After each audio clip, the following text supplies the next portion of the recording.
national, and we got Dina's staff to help us get there. So what I have on the screen is a spreadsheet that, for instance, on the current planning side, shows the various planners that work on the various projects, all the projects we do on the very left-hand, or excuse me, all the work we do on the very left-hand side. And then across the top of the page, we list things like MIN, which is a minor subdivision. MRP is a minor change to a subdivision. CON is another project. SPN is a special notice. So you see, Yeah. this is everything we do. Different functions, okay. Yeah. MSP is a major subdivision preliminary. MSF is final. Okay.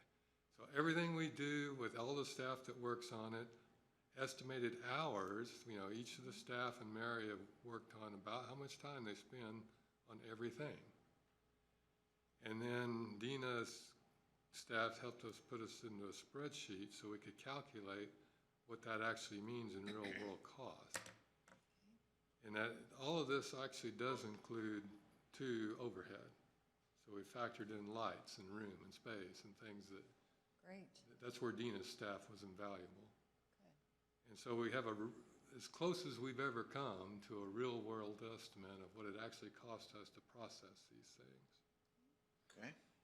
And you can get a sense for that across the bottom of the screen, where in the sort of orangish color where it says current fee, that's what our fee currently is. And then the green color is what it actually cost. And you can see there are some pretty significant spreads. Sure. In some cases, it's only twice as much. In some few cases, we're spot on. In some cases, we're 5 times behind what we should be. So the takeaway from this is in current planning right now, today, and apparently forever, that the general public has been subsidizing development to this extent. Yeah. Keep going. I kind of knew that. Yeah, but now we know the degree. Right.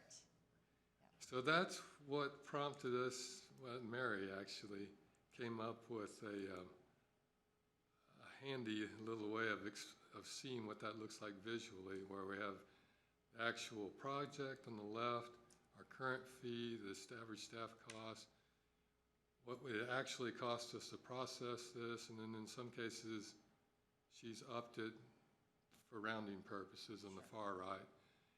And this is where I'd like to have a dialogue, because this much will be true also for our building inspection and for the current planning staff, which is the staff that meets people at the front counter and does site disturbance permits. They're the people that work under Ben Tarbutton.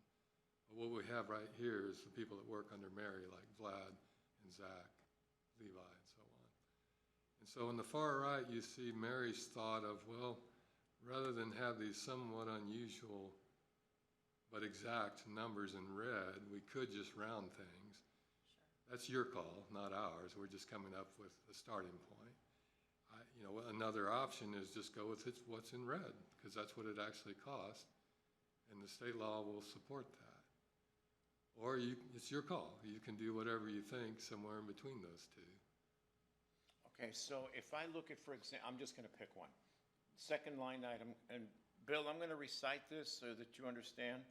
Okay, so basically. No, Chris, I can see it. I'm following on YouTube. Oh, okay, fine. Okay, wonderful. Okay, so if you look at the second line item, it's actually technically 4, but it's the second item, conditional use permit. Your current fee, your average staff cost, and the current fee less the staff cost, and the proposed fee, you're at $1,475. I take it right there, or $1,500. If you can't go to $1,500 because of some legal prohibition, then $1,475. We really shouldn't do more than under state law than it actually costs. Then that's fine. Go to cost. And yeah. Go to actual cost. Which would be, like you say, that green column. Yeah. If the taxpayer has been subsidizing this effort for years and years, we need to make it right. And if that means a 3, 4, even 5-fold increase, so be it. And I know for a fact that the building community is fine with that. I haven't heard that so much from the development community, that people that do subdivisions and so on and so forth. But again, I'm shaking my head they just, because I see the prices. they've gotten a free ride, if Yeah, you will. I'm sorry, yeah, you're right. I'm fine with just going with what it costs and not rounding or anything Okay. like that. Yeah, fine. Okay. Well, that actually makes it Yeah, very easy. same with me. I think that's a very good idea to get these fees where they belong, so we recoup our costs, so they're not being subsidized by the taxpayer. Absolutely. So our next step is we'll take these numbers, roll them into an ordinance that Pat will write. We'll get that in front of you as soon as we can get it noticed. But let me just finish a thought on two similar Sure. circumstances. Let's see. Building is a different animal, if you will, because unlike planning, where we have predictable, known process that always happens the same way every time. Building inspection, not so much. Here's some examples. We issue a building permit this year. The owner decides that all they're going to do is pour the foundation. Mhm. That's the only inspection we do. So that's one of 12 inspections we'll ultimately do before that project comes to fruition. So John was the one that had the hardest time working with Dina's staff to figure out, what do we do with that? Right. And where we finally landed was we look at what our actual costs are per year, and then what our revenues have been, and in this case, projected revenue. And where we landed was that we're taking in a lot more money than we think it cost us, Okay. even considering the overhead, with one exception where John recommends, and I agree because I've looked at the numbers, that we actually reduce fees, is going from a 60% to a 50%. Let me back out of here and find his memo. I think this might, no, that's Ben's memo. There. If you look at the very bottom of this, existing commercial fees are 65% of the plan review fee is 65% of the permit fee. That can be a lot of money. For instance, when we do a hangar at the airport, a big hangar for a big corporation, we're in the tens of thousands of dollars Right. for the fee. And the commercial, and just our plan review part of it, as you see here, is 65%. John feels like it would be more equitable if we dropped it to 50. Okay. And John knows this better than I do, and that's why he's actually online and can speak if you want to have the dialogue with him. Well, it makes sense. I'm fine with it. Okay. Well, Yes, sir. what are we, okay, from a legal standpoint, if you can, Pat's on the line, isn't he? Yes. From a legal standpoint, do we have to make the reduction? That's a Pat call. If your analysis of your costs and your revenue shows that you're just a minute. Sorry about that. Anyway, Go ahead. yeah, if your revenue is exceeding your costs, I think it would be legally prudent to reduce that fee so that your revenue matches your costs as closely as possible. I mean, it's not necessarily going to be exact, but Yeah, no, I, if it looks like you're making a profit off of your fees, that's not good either. Right. fine.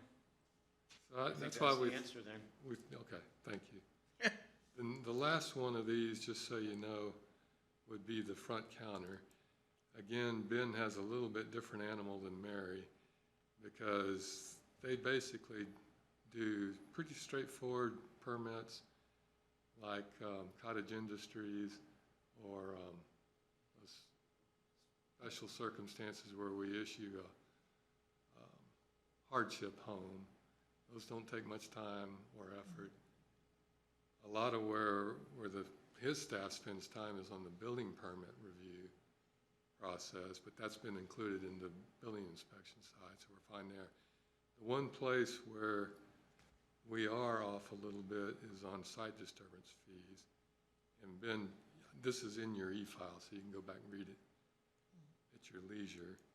But for now, let me just go to, that was odd, there. Ben's thought on what we ought to do with fees for his staff.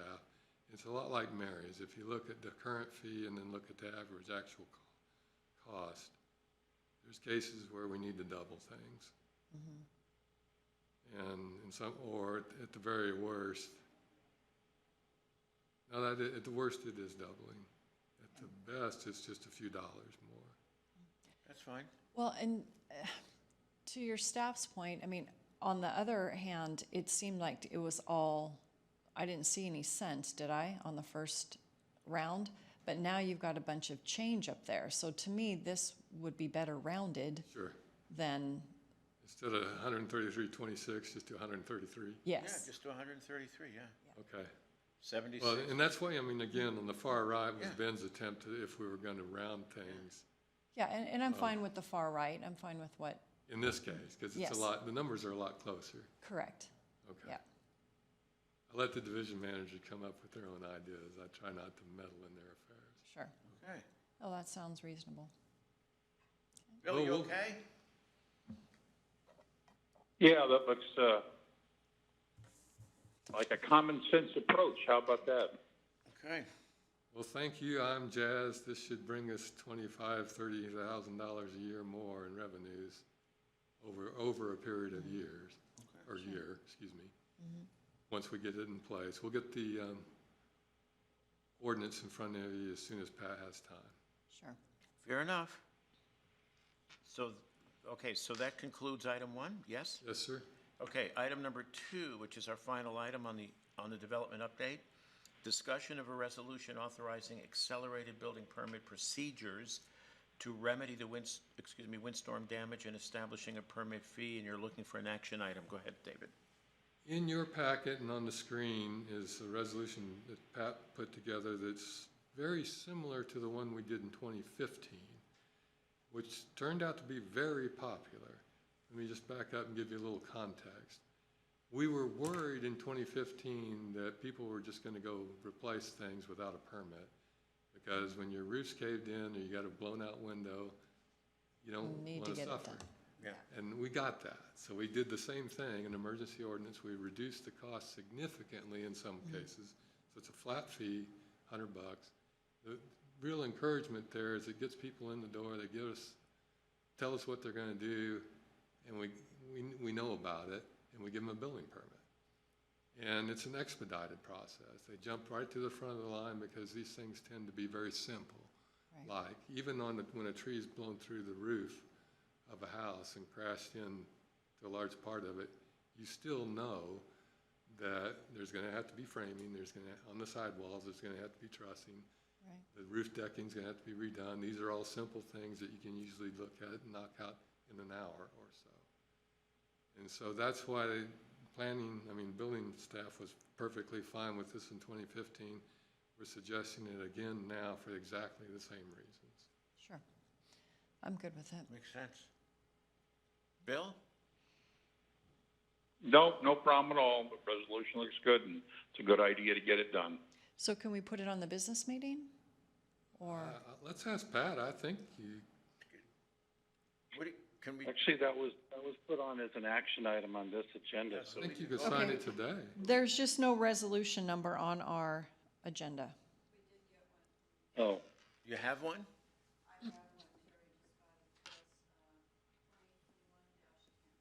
2021-10? But is that, Pat, is that a problem that it wasn't on our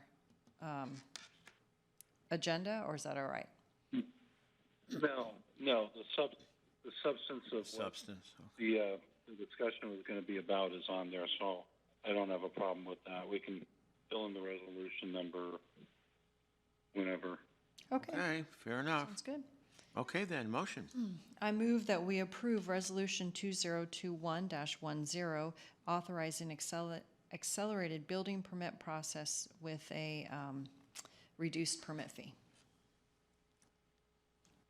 I second the motion. Aye. Aye. Aye, and the motion is carried. Public comment? Did, Ms. Corbin, did you have anything to add?